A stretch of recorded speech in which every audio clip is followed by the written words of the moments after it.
اعوذ باللہ من الشیطان الرجیم بسم اللہ الرحمن الرحیم۔ انشاءاللہ آج ہم آپ کے سامنے صدقہ فطر سے متعلق چند مسائل عرض کریں گے۔ ایک حدیث مبارکہ سماعت فرمائیے کہ حضرت انس رضی اللہ تعالی عنہ سے روایت ہے کہ نبی کریم صلی اللہ تعالی علیہ وسلم نے ارشاد فرمایا کہ بندے کا روزہ زمین و آسمان کے درمیان معلق رہتا ہے، یعنی لٹکا رہتا ہے کہ جب تک وہ صدقہ فطر ادا نہ کر لے۔ اور ایک اور مقام پر نبی کریم صلی اللہ تعالی علیہ وسلم نے ارشاد فرمایا کہ بندے کے روزے میں جو کمی پیشی ہوتی ہے صدقہ فطر ادا کرنے سے وہ کمی پوری ہو جاتی ہے۔ یاد رکھیے کہ ہر صاحب نصاب کون ہوتا ہے کہ جس کے پاس 7.5 تولہ سونا ہو، 52.5 تولہ چاندی ہو، یا اتنا ہی مالیت کا روپیہ ہو، یا اتنا ہی مال تجارت ہو، وہ صاحب نصاب آزاد مسلمان پر عید الفطر کی صبح صادق طلوع ہوتے وقت صدقہ فطر یہ واجب ہے۔ صاحب نصاب پر تو واجب ہے ہی، لیکن ساتھ میں ایسا شخص کہ جو صاحب نصاب تو نہ ہو، یعنی جس کے پاس یہ نصاب نامی بڑھنے والی چیزیں تو نہ ہوں، لیکن اس کے پاس حاجت اصلیہ سے زائد مال ہو، تو اس پر بھی یہ صدقہ فطر واجب ہے۔ لہذا صدقہ فطر صرف اس پر واجب نہیں کہ جو بہت ہی زیادہ محتاج ہو، اہل و عیال کی ضرورتوں سے بھی فارغ نہ ہو، اس کے اوپر بہت سا قرض ہو، تو اس پر صدقہ فطر یہ واجب نہیں، باقی سب پر صدقہ فطر یہ واجب ہے۔ لیکن جس پر صدقہ فطر واجب نہیں، اگر وہ بھی ادا کرے گا تو اس کا صدقہ فطر ادا ہو جائے گا اور ثواب کا مستحق بھی وہ قرار پائے گا۔ مرد پر اپنا صدقہ فطر واجب ہونے کے ساتھ ساتھ اپنے چھوٹے نابالغ محتاج بچوں کا بھی صدقہ فطر یہ واجب ہے، یعنی وہ اپنا صدقہ فطر دے گا اور اپنے چھوٹے نابالغ محتاج بچوں کا بھی صدقہ فطر وہ ادا کرے گا۔ اور اگر باپ نہ ہو تو صحیح مسئلہ یہ ہے کہ دادا باپ کے قائم مقام ہوتا ہے، لہذا دادا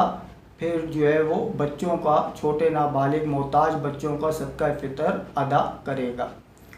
اسی طرح بیوی اور بالغ اولاد کا صدقہ فطر یہ مرد پر واجب نہیں، اگر وہ ان کی طرف سے ادا کرنا چاہے تو پہلے ان سے اجازت طلب فرما لیں۔ لہذا اجازت دو طرح کی ہوتی ہے، ایک دلالتاً اجازت ہے اور ایک صراحتاً اجازت۔ صراحتاً اجازت تو یہ ہے کہ باقاعدہ وہ اجازت طلب کر لیں، وہ اجازت دے دیں تو صدقہ فطر ادا کر دیں۔ اور دلالتاً اجازت یہ ہے کہ جیسے گھر میں قاعدہ قانون ہوتا ہے کہ والد صاحب ہیں بڑے، وہی گھر کے تمام کام کرتے ہیں، لہذا یہ دلالتاً اجازت ہوگی کہ وہ ان کی طرف سے ادا کر دیں تو ادا ہو جائے، لیکن افضل یہی ہے کہ ان سے اجازت طلب کر لیں۔ اور صحیح مسئلہ یہی ہے کہ مرد پر بالغ اولاد اور بیوی کا صدقہ فطر یہ واجب نہیں، وہ صرف اپنا ہی صدقہ فطر اس پر واجب ہے جو ادا کرے گا۔ بیوہ عورت پر اپنے نابالغ محتاج بچوں کا صدقہ فطر یہ واجب نہیں، کیونکہ شوہر پر نان نفقہ واجب ہوتا ہے، لہذا بیوہ عورت پر اپنے چھوٹے نابالغ بچوں کا صدقہ فطر یہ واجب نہیں۔ عید کی نماز سے پہلے بھی آپ ماہ رمضان میں بھی صدقہ فطر یہ ادا کر سکتے ہیں، اس کی شریعت نے اجازت دی ہے۔ اور اگر کوئی شخص عید کی نماز سے پہلے صدقہ فطر ادا نہ کر سکا تو یاد رکھیں کہ اس کا ٹائم پوری زندگی ہوتا ہے، لہذا وہ کبھی بھی اسے ادا کر سکتا ہے۔ لیکن افضل طریقہ تو یہی ہے کہ وہ چاہے کہ رمضان میں ہی ادا کر لے، تاکہ جو ہے جن غریب لوگوں کو یہ صدقہ فطر اس نے دینا ہے تو وہ بھی عید کی خوشیوں میں شریک ہو جائیں۔ ایک شرعی فقیر کو کئی صدقہ فطر جو ہے یہ دیے جا سکتے ہیں، یعنی ایک ہی شخص کو اگر گھر کے 5 افراد کا صدقہ فطر دیا جائے تو جائز ہے، اور اگر گھر کے 5 افراد کا صدقہ فطر 5 شرعی فقیر کو دیا جائے تو یہ بھی جائز ہوتا ہے۔ عید کی صبح جو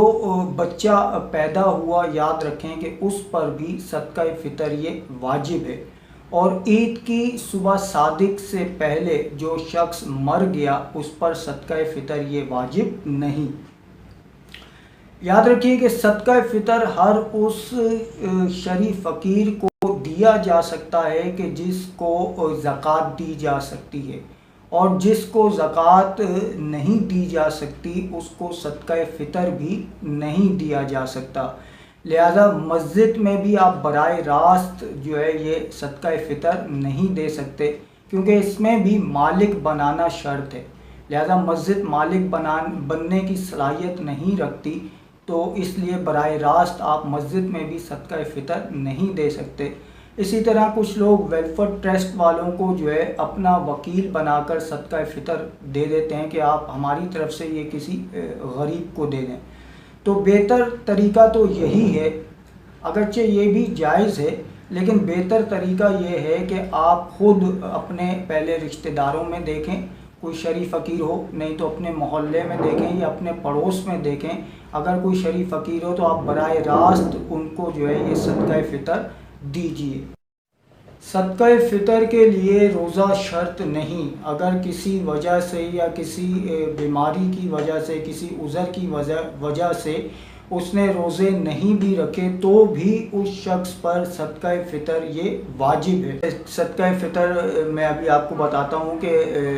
2 کلو اور 50 گرام آٹے کی قیمت جو ہے وہ آپ ایک صدقہ فطر بنتی ہے، یا تو آپ 2 کلو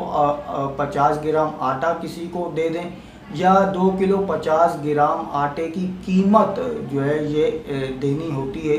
تو آج کل ہمارے پاکستان میں جو ہے وہ 100 روپے کا جو ہے فیگر رکھا گیا ہے کہ 100 روپے صدقہ فطر ہے۔ تو اگر کوئی شخص اپنے گھر میں مہنگا آٹا کھاتا ہو تو وہ اسی حساب سے جو ہے صدقہ فطر ادا کرے گا۔ اگر وہ 130 روپے اس کے بنتے ہیں یا 140 روپے بنتے ہیں تو وہ 140 اس کے حق میں صدقہ فطر ہوگا، وہ 140 ادا کرے گا۔ جو وہ گھر میں آٹا کھاتا ہے اس آٹے کی 2 کلو 50 گرام آٹے کی قیمت وہ صدقہ کرے۔ اللہ تبارک و تعالیٰ سے دعا ہے کہ جو کچھ ہم نے سنا اس پر ہمیں عمل کرنے اور اسے دوسروں تک پہنچانے کی توفیق رفیق مرحمت فرمائے، آمین یا رب العالمین، بجاہ النبی الامین صلی اللہ تعالیٰ۔ ہے کہ زکوٰۃ اور صدقہ فطر میں کیا فرق ہے؟ تو یاد رکھیے کہ زکوٰۃ میں بالغ ہونا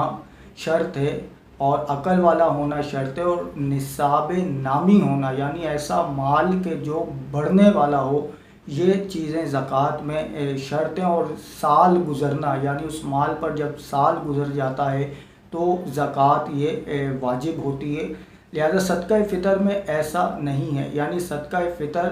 نابالغ پر بھی واجب ہے، اور مجنون جس کی عقل ظاہر ہو گئی ہو اس پر بھی صدقہ فطر واجب ہے، اور کسی کے پاس اگر نصاب نامی یعنی بڑھنے والا مال نہیں ہے تو اس کے پاس حاجت اصلیہ سے زائد مال ہے تو اس پر بھی صدقہ فطر یہ واجب ہوتا ہے۔ یہ فرق ہے زکوٰۃ اور صدقہ فطر۔